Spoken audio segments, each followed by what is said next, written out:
Assalamualaikum warahmatullahi wabarakatuh. Waalaikumsalam warahmatullahi wabarakatuh. Ini saya mau izin mau melakukan wawancara. Ini itu terkait dengan modul 3.1 di pendidikan guru tengah, yaitu kami itu ditugaskan untuk mewawancarai 3 kepala sekolah.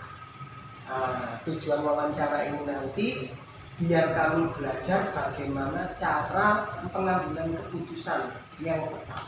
Nah, kebetulan yang pertama ini adalah kenjenengan di ngapunten ngerepoti selaku kepala sekolah di TK Negeri Pembina 3 Mojosari yang sudah berkecimpung puluhan tahun di dunia perpendidikan ini, pasti banyak sekali pengalaman dalam pengambilan keputusan. Nah, ini nanti ada sekitar 9 atau 10 pertanyaan mungkin yang harus saya lontarkan ke Bu Eni. Antara lain salah satunya adalah selama ini bagaimana Bu Eni ini dapat mengidentifikasi kasus-kasus yang merupakan rujukan moral atau dilema etika. Untuk melakukan identifikasi dilema etika, yaitu antara benar dan benar, terus rujukan moral yaitu benar dan salah. Oh gitu. Ya. Menurut Bu Eni yang paling sulit itu yang mana? Yang paling sulit ya dilema etika, benar dan benar. Oh gitu. Iya. Nah, selama ini kira-kira bagaimana Bu Eni menjalankan pengambilan keputusan itu di sekolah, terutama untuk kasus-kasus yang kepentingannya sama-sama benar atau sama-sama mengandung nilai kebajikan gitu loh. Ya, yang dilema etika tadi. Iya. Gimana Bu Eni biasanya? Iya. Untuk itu yang paling sulit saya alami. Jadi antara yang satu itu harus dilaksanakan, yang satunya lagi harus dilaksanakan juga. Tetapi saya tetap harus punya kebijakan. Nah, mana yang harus saya dahulukan itu dilihat dari segi permasalahannya. Contohnya, seandainya dalam suatu kegiatan pada hari itu saya ada rapat di luar sekolah, terus ada salah satu guru saya telepon saya atau WA, izin mau pulang karena dengan alasan ada anaknya yang sakit dan harus dibawa ke rumah sakit. Nah, akan tetapi guru itu seandainya saya izinkan, guru itu mempunyai tanggung jawab yaitu dengan anak didiknya yang ada di dalam kelas itu. Nah, kalau ditinggal, ini nanti anaknya itu sama siapa? Seandainya kalau tidak ditinggal, anaknya sakit, yang membawa ke rumah sakit siapa? Kan harus ada orang tua atau seorang ibu yang mendampinginya. Ya itu yang menjadi beban dilema etikanya di situ. Dilema etikanya. Nah, Bu Eni biasanya gimana gitu? Ya saya tetap saya mengambil keputusan. Terus saya tanya sama guru saya, di situ apakah ada guru yang bisa membantu atau mengisi kelas itu seandainya penjenengan tinggal. Kalau memang ada guru yang bisa menghandle kelas penjenengan, monggo silakan bisa ditinggalkan. Gitu. Ya. Itu asasnya itu nopo itu tentang kemanusiaan. Iya. Berdasarkan itu Iya, pengambilan. ada 3 prinsip yang harus. Ya, itu prinsip berpikir berbasis hasil akhir, terus berbasis peraturan, yang ketiga yaitu berbasis rasa peduli. Langkah-langkah atau prosedur seperti apa yang biasa Anda lakukan selama ini ketika mengambil keputusan? Yaitu mengenali bahwa ada nilai-nilai yang saling bertentangan dalam situasi. Oh, berarti di dulu, Iya. diraba-raba dulu gitu. Iya. Oke. Terus menentukan siapa yang terlibat dalam situasi itu. Pihak mana saja? Iya, pihak mana saja. Iya. Terus mengumpulkan fakta-fakta yang relevan dengan situasi. Oh, observasi dulu Iya, berarti ini. observasi ya. Kira-kira kasusnya ini arahnya Iya. kemana gitu Bu, ya? Betul, betul. Terus pengujian benar atau salah. Oh gitu. Iya. Itu nanti setelah pihak-pihak dikumpulkan ada uji benar salahnya Iya, gitu. iya. Baru nanti Pasti itu. baru nanti ada pengambilan keputusan Iya. di situ. Oke. Betul. Ini pertanyaan keempat nih. Hal-hal apa saja yang selama ini Bu Eni anggap efektif dalam pengambilan keputusan pada kasus dilema etika?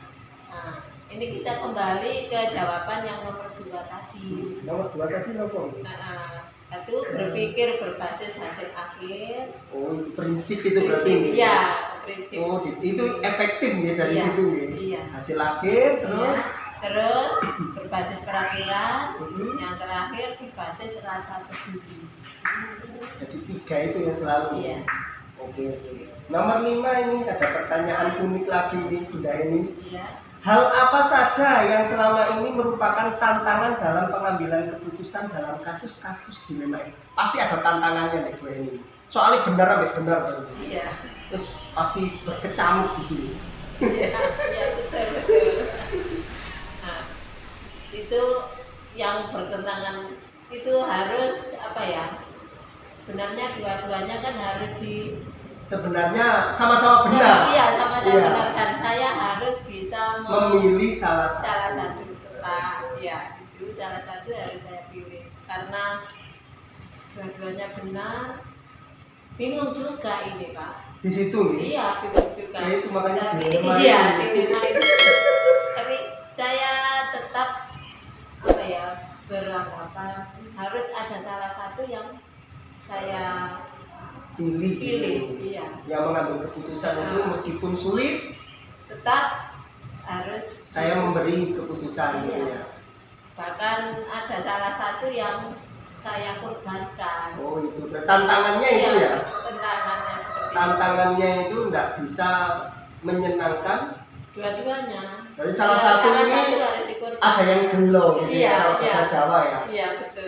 Ada yang hatinya rada Iya. sing sabar diri. Rada gitu. belongsong. Gitu. Oh ada itunya nih. Iya. Ini untuk pertanyaan nomor 6 Bunda Eni. Iya. Ya, apakah Bunda Eni ini memiliki sebuah tata kala atau jadwal tertentu dalam sebuah penyelesaian kasus dilema etika? Apakah Bunda Eni ini langsung menyelesaikan di tempat atau memiliki sebuah jadwal untuk menyelesaikannya? Bentuk atau prosedur seperti apa yang Bunda Eni jalankan selama ini? Untuk menyelesaikan kasus-kasus itu ada 3, Pak. Itu Oh, ada 3. Iya. Kasus yang pertama, kasusnya ringan, itu saya langsung membuat keputusan hari itu juga, bisa langsung saya putuskan. Terus yang kedua, kasus yang sedang itu contohnya seandainya di lembaga kami akan mengadakan outing class, itu kami tidak bisa memutuskan sendiri. Jadi saya harus memanggil guru-guru, mengajak koordinasi. Ini enaknya dilaksanakan pada tanggal berapa, bulan apa, terus di mana tempatnya. Yang Ini tuh termasuk dilema juga. iya, saya juga tidak bisa membuat keputusan sendiri. Paguyuban dilibatkan apa Bu? Iya, Kalau itu, oh gitu. tetap ada.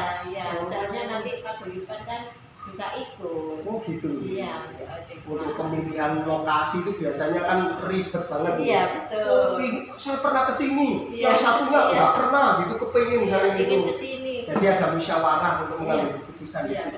betul. Biar wali murid juga senang, kami juga pas untuk melaksanakan. Gitu. Oke. Untuk kasus yang ketiga ini kasus yang seperti apa nih? Bu? Untuk kasus yang ketiga yaitu yang berat ya Pak. Oke, ini Contohnya kalau di dunia TK ini yang gimana nih? Iya. Oke. di TK itu kemarin memang ada salah satu wali murid saya itu menginginkan anaknya itu bisa calistung, padahal itu masih kelompok A. Oh gitu, Kan, ada yang gitu nih? iya, padahal di kelompok A kan tidak boleh itu calistung. Bermain. Iya, harus bermain yang Nah, iya. sambil belajar. Sambil Nah, belajar. itu tuntutan wali murid mintanya calistung kan anak usianya belum belum sampai di situ, nanti kasihan anaknya. Dilema betul itu kepala sekolah gitu nih. Iya betul lah. itu kami tidak bisa memutuskan sendiri. Terus Akhirnya kami juga memutuskan memanggil yaitu Bapak Penilik. Oh, langsung penilik. Iya, karena itu berhubungan dengan pendidikan. Yang dilibatkan itu. Iya, betul. Terus keputusannya harus penilik. Keputusannya tetap dari penilik itu memang ya, Bunda untuk anak apalagi kelompok A di semester pertama tidak boleh anak langsung diberi calistung langsung membaca, harus seperti anak yang sudah SD itu. Kan anak-anak itu sulit berarti pengambilan keputusan gitu itu ya. Dilema betul loh ya. Di satu sisi itu kami pengen mengajarkan itu, kan pasti kan ada sekolah-sekolah yang mungkin di taraf sekolah dasarnya itu ya. Itu nanti kan menyuruh anak itu harus bisa calistung kan di kelas satunya ya. Di satu sisi di TK sendiri itu anak itu diharuskan untuk bermain sambil belajar. Bukan belajar sambil bermain loh, tapi bermain sambil belajar. Jadi belajarnya diselik-selikan gitu nih. Iya, betul. Dilema betul nih bukan ngambil keputusan itu. Iya, betul sekali. Saking mentoknya itu sampai penilik diajak konsultasi. Iya, betul. Akhirnya wali murid itu tadi memaksa ingin cari sekolah yang seperti itu. Jadi ya kami sebagai kepala sekolah gimana lagi ya, memang saya tetap menjalankan apa yang saya kebijakan yang sudah dari pemerintah. Ya, saya tidak mau menyalahi. Monggo kalau penjenengan ingin yang lebih atau sekolah yang anak bisa membaca pada waktu kelompok A di semester awal, monggo silakan. Berarti kan keputusannya sudah tepat harus ada penilik, orangnya juga menyaksikan itu tadi keputusannya seperti itu. Ini keren sekali ini nanti. Ini jadi pembelajaran untuk teman-teman yang di luar sana, mungkin ada kasus seperti ini, mungkin seperti yang dilakukan Bu Eni ini, jadi nggak bisa mengambil keputusan langsung gitu loh. Mungkin dilibatkan pengawas atau penilik gitu untuk memberi pengetahuan di situ ke wali muridnya gitu loh, biar langkah yang diambil ya pihak sekolah ini tidak disalahkan gitu, seperti itu. Oke, ke pertanyaan selanjutnya, ini keren ini. Adakah seseorang atau faktor-faktor apa yang selama ini mempermudah atau membantu Bu Eni dalam pengambilan keputusan dalam kasus-kasus dilema ini? Kira-kira faktor atau seseorang siapa gitu yang mengambil itu tadi? Ada ya, kita tetap dibantu sama teman-teman guru. Oh, itu tadi ya, seperti yang jawaban nomor 6 tadi ya. Kalau memang kasusnya ringan langsung bisa memberi keputusan ya. Kalau sedang ya siapa orangnya yang perlu diajak musyawarah tadi ya. Terus kalau tinggi tadi yang kasus 3 tadi mungkin dibutuhkan penilik atau pengawas yang memberikan pembelajaran atau pengetahuan untuk wali muridnya itu tadi yang masih kekeh tadi ya. Oke. Dari semua hal yang telah disampaikan dari nomor 1 sampai nomor 7 tadi, kira-kira pembelajaran apa yang dapat Bu Eni petik dari pengalaman Bu Eni mengambil keputusan dilema? Sebenarnya ini semua sudah saya laksanakan untuk mengambil keputusan ini. Ya.